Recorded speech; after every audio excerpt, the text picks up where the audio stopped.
지난 9월 33년간 미제 사건으로 남아있던 화성 연쇄 살인 사건의 진범으로 이춘재가 지목되자 이 씨는 완강히 범행을 부인했습니다. 하지만 그로부터 약 2주 뒤 돌연 화성 사건은 물론 여죄까지 고백했는데요.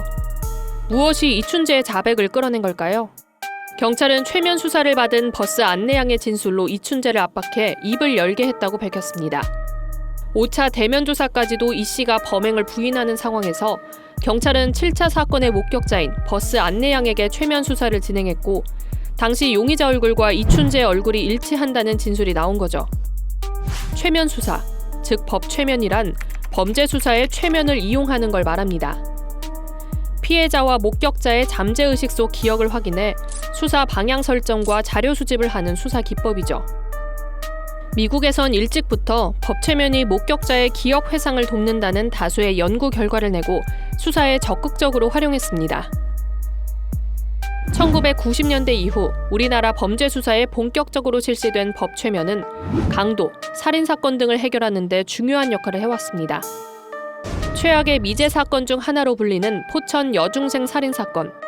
올해 3월, 15년 만에 목격자가 나타나 최면 수사를 진행했고 범인의 몽타주와 차량 번호를 기억해내 화제가 됐었죠. 현재 경찰 내에는 22명이 법최면 업무를 담당하고 있습니다. 그만큼 법최면을 형사사건에 적용하는 사례는 많지만 실증 자료를 이용한 관련 연구는 부족한 실정입니다.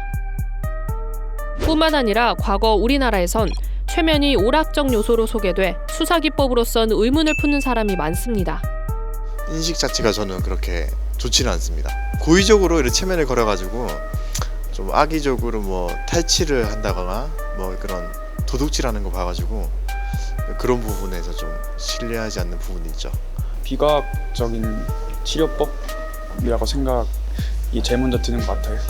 사람들이 막 그 자기 전생에 대해서 얘기하는 거 보면 거짓말 같다, 연기하는 것 같다 이런 생각이 좀 많이 들었던 것 같아요. 레드선과 함께 바로 잠들어버리는 마술 같은 걸로 생각하는 거죠. 초면 상태에서는 자신이 원하지 않은 일을 할 수 있기 때문에 비밀이 누설될 수도 있다는 오해입니다. 모든 피체면자는 초면 상태에서도 어떤 일이 벌어지고 있는지 알 수 있고 의식이 있는 상태이기 때문에 계속 통제력을 유지할 수도 있으며 실제로 초면 상태에서도 요구된 행동을 거부할 수도 있고 필요하다고 생각되는 경우 스스로 초면 상태에서 빠져나오는 것도 가능합니다.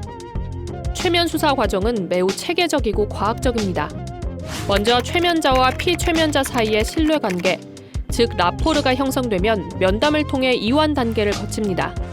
이후 유도 과정을 통해 최면에 들면 고도의 각성 상태가 돼 잊어버렸던 사실을 되살릴 수 있게 되는데요.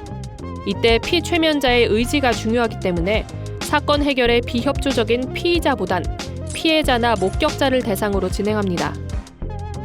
한편 최면에 대한 우려의 목소리도 존재합니다. 최면 상태의 진술이라 하더라도 허위인 경우가 있기 때문입니다.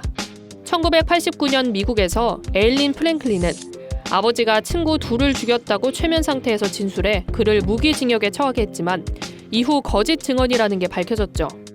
이러한 이유로 법최면에서 나온 진술은 법적 효력이 없으며 단서를 찾는 실마리로 사용되고 있습니다. 법최면의 정확도를 높이기 위한 노력은 계속되고 있는데요. 뇌파 검사를 병행해 진술의 정확도를 측정하기도 합니다.